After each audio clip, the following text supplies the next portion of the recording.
शैतान को कौन दफनाएगा और उसकी कब्र कहाँ होगी। बिस्मिल्लाहिर्रहमानिर्रहीम। अस्सलाम वालेकुम नाजरीन, सबसे पहले ये जान लीजिए कि आसमानों पर शैतान का नाम अज़ाज़ील था।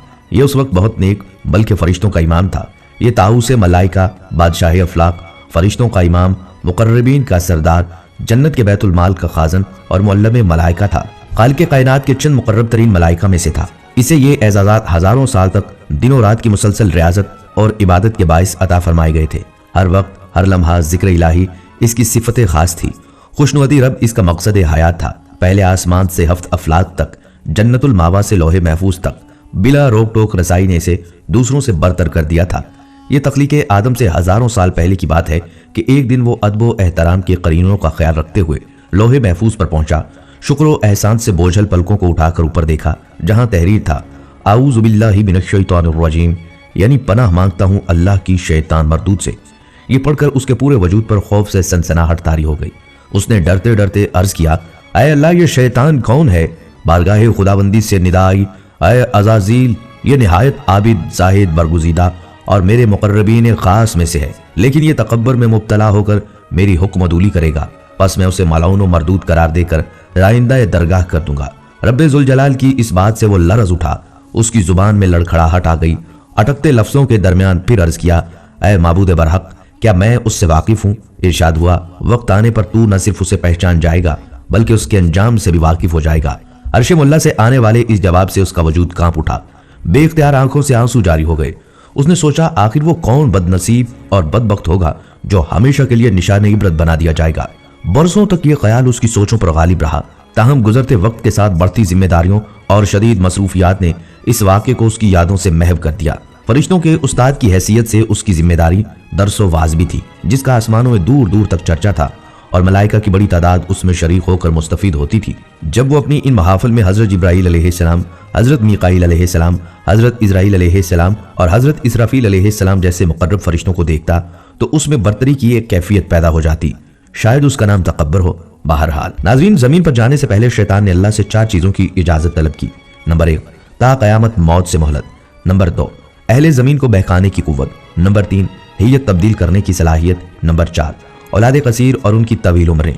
अल्लाह ताला ने फरमाया, जा, तुझे इजाजत है, लेकिन मेरे नेक बंदे तेरे फरेब में नहीं आएंगे और जिसने तेरा साथ दिया मैं तुझसे और उनसे जहन्नम को भर दूंगा। नाज़रीन, जब शैतान मरदूद को अल्लाह ताला ने जन्नत से निकाल दिया तो उसने अल्लाह ताला से क़यामत तक के लिए मोहलत मांगी कि क़यामत से पहले तक मुझे मौत ना आए। लेकिन अल्लाह पाक ने उसे मुकर्ररा वक्त तक, यानी एक खास वक्त तक मोहलत दी, जिसे कुरान मजीद में यूं बयान किया गया है। उसने कहा, ऐ परवरदिगार, लोगों की जिंदा किए जाने तक मुझे मोहलत दे। फरमाया, तुझे मोहलत दी जाती है वक्त मालूम के लिए। मुफस्सिरीन के मुताबिक वक्त मालूम वो वक्त होगा जब हजरत इसराफील अलैहिस्सलाम पहली दफा सूर फूंकेंगे। नाजरीन, इस्लामी कुतब में आता है कि क़यामत की निशानियां जब पूरी होंगी तो मोमिनीन की बगलों के नीचे से एक खुशबूदार हवा गुजरेगी, जिससे ईमान वाले वफात पा जाएंगे और फिर उसके बाद 40 साल का जमाना गुजरेगा कि जिसमें कोई बच्चा पैदा ना होगा, यानी हर इंसान की उम्र कम से कम 40 साल होगी। चूंकि सब मुसलमान मर चुके होंगे, इसलिए जमीन पर कुफार और मुशरिक रह जाएंगे। इस्लाम की मारूफ किताब तफसीर दर मंशूर में सफ़ा नंबर 70 पर लिखा है कि जब मोमिनीन की वफात को 40 साल गुजर चुके होंगे तो फिर हजरत इसराफील अलैहिस्सलाम पहली दफा सूर फूंकेंगे, जिसे नफ़क़ा ऊला भी कहते हैं। शुरू में इसकी आवाज़ बहुत कम होगी कि लोग कान लगाकर सुनेंगे, फिर ये बढ़ती बढ़ती इस कदर ज्यादा हो जाएगी कि कानों के पर्दे फट जाएंगे, उनके नथनों से पीप बहना शुरू हो जाएगी और लोग मर जाएंगे। इंसान, जन्नात, फरिश्ते, यहाँ तक कि शैतान इब्लीस को भी नफ़क़ा ऊला के वक्त मौत आ जाएगी।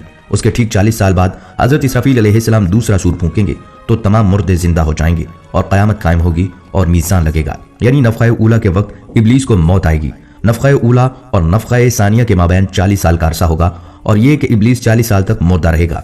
नाज़रीन, क्या आप जानते हैं कि इब्लीस को मौत कैसे आएगी और शैतान 40 साल मुर्दा हालत में कहाँ गुजारेगा? इस सिलसिले में हजरत काब अहबार रज़ी अल्लाह तआला अन्हु की एक मशहूर रिवायत है।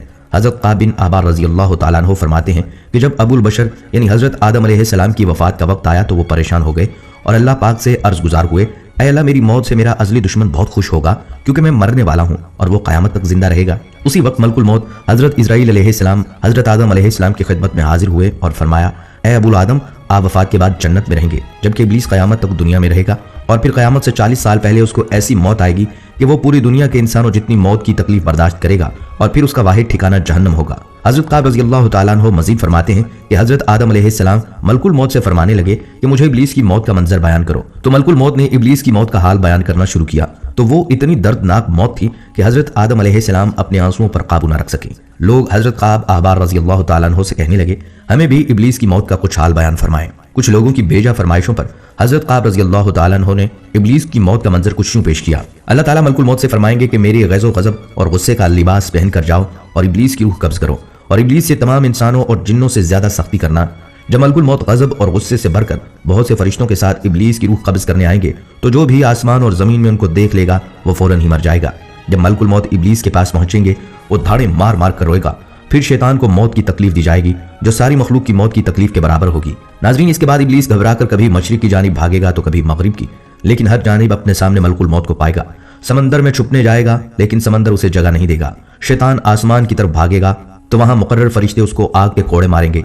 जिसके बाद शैतान हजरत आदम अलैहिस्सलाम की कब्र पर जाएगा और हजरत आदम अलैहिस्सलाम की कब्र के पास खड़ा होकर कहेगा, ऐ आदम, तुम्हारी वजह से मैं मलऊन और मरदूद बना, काश तुम पैदा ही ना होते। फिर मलकुल मौत से कहेगा, कितनी सख्ती और तकलीफ के साथ मेरी जान निकालोगे? तो मलकुल मौत फरमाएंगे, जितने लोग जहन्नुम में हैं उन सब की मौत से कहीं ज्यादा तकलीफ और सख्ती के साथ। यह सुनकर इब्लीस तड़पने लगेगा और चीखता चिल्लाता इधर उधर भागेगा और उसी जगह पहुंच जाएगा जहां से उसने जन्नत से निकलने के बाद पहला कदम रखा था। वो जगह आग के अंगारे की तरह सुर्ख होगी, जमीन चिंगारी की तरह हो जाएगी। यहाँ ज़बानिया नामी फरिश्तों की एक जमात शैतान को घेर लेगी और ये फरिश्ते शैतान को जंबूरों और आरों से चीरेंगे। जब तक अल्लाह पाक चाहेगा उस वक्त तक इब्लीस नज़ा और मौत के गुस्से का शिकार रहेगा और वहां जहन्नम की संडासियां लगी होंगी।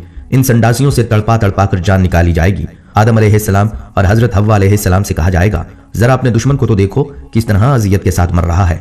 वो देख कर कहेंगे, या अल्लाह, तूने हम पर अपनी नेमत मुकम्मल फरमा दी। इन्हीं जहन्नमी गढ़ों में इब्लीस 40 साल तक मुर्दा रहेगा और यही उसकी कब्र होगी। फिर 40 साल बाद दोबारा इसराफील अलैहिस्सलाम सूर फूकेंगे तो तमाम मुर्दे जिंदा हो जाएंगे और हिसाब किताब का अमल शुरू हो जाएगा। ख़वातीनो हजरात, रात को सोने से थोड़ी देर पहले अपना एहतसाब कर लिया कीजिए कि आज सुबह से लेकर शाम तक मैंने अल्लाह ताला की कितनी नाफरमानियां की हैं और कितनी फर्माबरदारियां की हैं।